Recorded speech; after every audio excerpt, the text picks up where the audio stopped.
Well, I noticed a lot of new faces this evening, and I'm so glad you all came. And I want you to know that this is a safe place to share. So if you want to tell us your story, there'll be no judgment. Hi, my name is Charlie, and as you might know, I have a problem. I'm addicted to cars.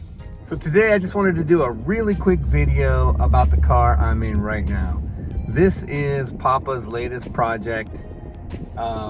A little bit different than what we've done in the past. He's been pretty high on the Mercedes and German imports and, I don't know, unique cars. And this one I thought, at least I thought, was really unique. Something I think looks really cool, something I liked when they came out.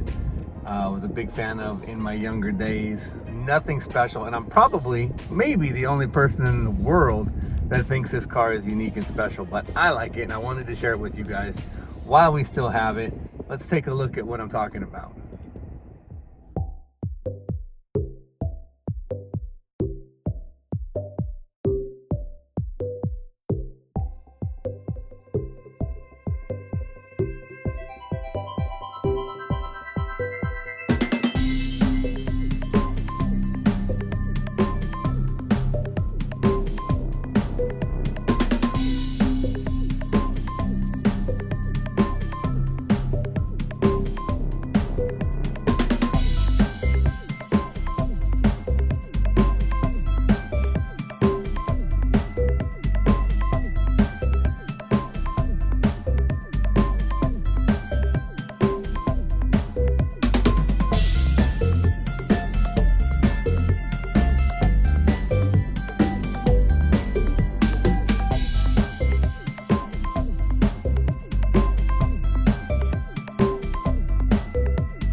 So that's right, a 1999 Pontiac Grand Am. This thing looks like an absolute time capsule. I love the way, I don't know, just sporty in an economical kind of a way, I guess. I don't know how to describe it, but it definitely throws me back to the late 90s when I look at this car inside and out. And this car, when we purchased it, only has 57,000 miles. Now, I'm lazy and it's been a long time since we got the car, and I haven't done this video like I've been meaning to. So we've actually put 10,000 miles on this car in the last year probably. So right now, still 67,000 miles on a 1999, which is pretty amazing. This thing runs like a champ, gets you to point A and point B. Again, I think it's really cool, and I think some of you out there probably think it's cool, even if it's just nostalgic. But more people just probably look at it like no big deal, just a daily driver. Anyway, I just want to do a quick run through on the Grand Am history. Grand Am is a model by Pontiac Division, the now defunct Pontiac Division, which kills me. Why would they get rid of Pontiac? Anyways, they made the Grand Am between 1973 and 2005. The platform was intended to be the next generation GTO, but the muscle car era was kind of dwindling down. So they kind of went for a more European luxury kind of a vibe. In fact, Grand Am the name was derived from Grand as in like Grand Prix that everybody remembers and was familiar with. And then the AM for Trans Am, which is performance. So the Grand came from the luxury, AM came from performance, Grand Am, put them together and you have what we have here. The first gen was 1973 to 1975. This was an A-body car. Pretty cool, I think. They made sedans and coupes. This was the first car that had the deformable urethane nose, or the Endura nose, which was just something that could be kind of reformed if it got bumped in a minor collision. They could easily reform it back to its original shape. They used radial tuned suspensions. Only the old Cutlass and the Monte Carlo S had been doing that. As I said, the muscle car era was dwindling down, so big V8 cars. The oil crisis killed sales and they killed off the Grand Am. 3 years later, the Gen 2 came out though, and this was the Grand Prix G platform. 1979 was the first V6 option for the Grand Am. Also in 1979, the Grand Am was featured in the NASCAR Grand National Circuit. 1980, the sedan was dropped, the V6 was dropped, and low sales just meant it was discontinued in 1980. Interesting little fact, in 1982, the NASCAR Busch Series championship was won by Jack Ingram in a 1980 Grand Am. 5 years later then, Gen 3 came out, 1985 to 1991. Now we're getting more into the little compact style cars that I'm used to in a Grand Am. This was a compact car based on GM's X body. It's a front wheel drive. Everything was a V6 option. 1987, a turbocharged 4-cylinder was introduced. 1992 started the Gen 4 Grand Ams. This was an N-body platform and was widened to match the Chevy Corsica. ABS was introduced on the SE.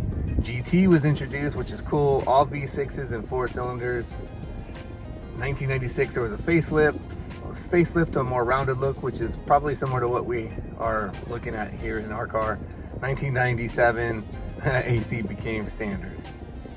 Gen 5 actually is where we're at. Gen 5, 1999 to 2005, so this is the last generation. This shared a platform with the Oldsmobile Alero, Chevy Malibu introduced in 1996, and the Alero was introduced in 1999, as well as this generation Grand Am. Fully independent suspension. In 2006, the Grand Am was replaced by the Pontiac G6, which was supposed to be the 6th generation of the Grand Am. That's why it was G6, but they just went in a whole different direction and rebranded it as the G6 instead of the Grand Am. So that was the comings and goings of the Pontiac Grand Am. Again, I don't know that anybody else on earth thinks this is cool. I just geek out over nostalgic cars from my past, and this was probably one that I always thought would be really cool as a kid to have, and then you're an adult and it's not that cool, other than the fact that the teenager in me or the young 20-something-year-old in me is geeking out that I'm now in one. You look through, again, the interior. This one has a different radio or different stereo put in Alpine, but it looks very 2000s.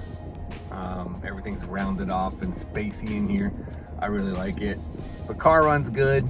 The reason why we're not keeping it, we've had it for a while, to be honest, but I've talked to several people that have had this generation of Grand Am, and it's full of electronic gremlins. So there are umpteen bazillion lights that can come on in this car. It doesn't have a check engine light. It says get engine checked. It's all written out. You know how GM did that for a while. And that's not one of them, ironically. So this car's been able to be smogged and all that. That's not a big deal. But the low track system and other suspension gremlins have reared their ugly head from time to time and just keep coming on and off. And we've taken it in, and we haven't really, we might have found it now because they're off, but they don't ever really stay off. And we're trying to make this car perfect because we don't like looking at any lights, and it's just been a nightmare trying to do it. I've talked to people that have just had to completely bypass certain sensors to deal with this stuff, and it's, I don't know, it's just a hassle. So this car, as cool as it is, it's probably not worth messing with too much. So I think we'll be moving on from it and let somebody else enjoy it. Because again, it's, I mean, this one's gonna get you to and from work faithfully, and it's only 67,000 miles. And this will give somebody a lot of use. So yeah, that's what we've got here. I wanted to show it to you. We've had it for a while. I apologize for not making the video. I've gotten super lazy on certain things, and but I did think it was important to show everybody because I think this is a cool car. I hope you guys liked it. I've got more videos on the way. Please like, subscribe, click the bell so you're reminded of new videos. Let me know what you think of the Grand Am. Let's see it down in the comments. Am I the only one? Am I out on an island by myself thinking this is a cool car, or some of you kind of geeking out over the nostalgia of a car like this as well? So anyways, thank you guys for watching, and I'll see you on the next one.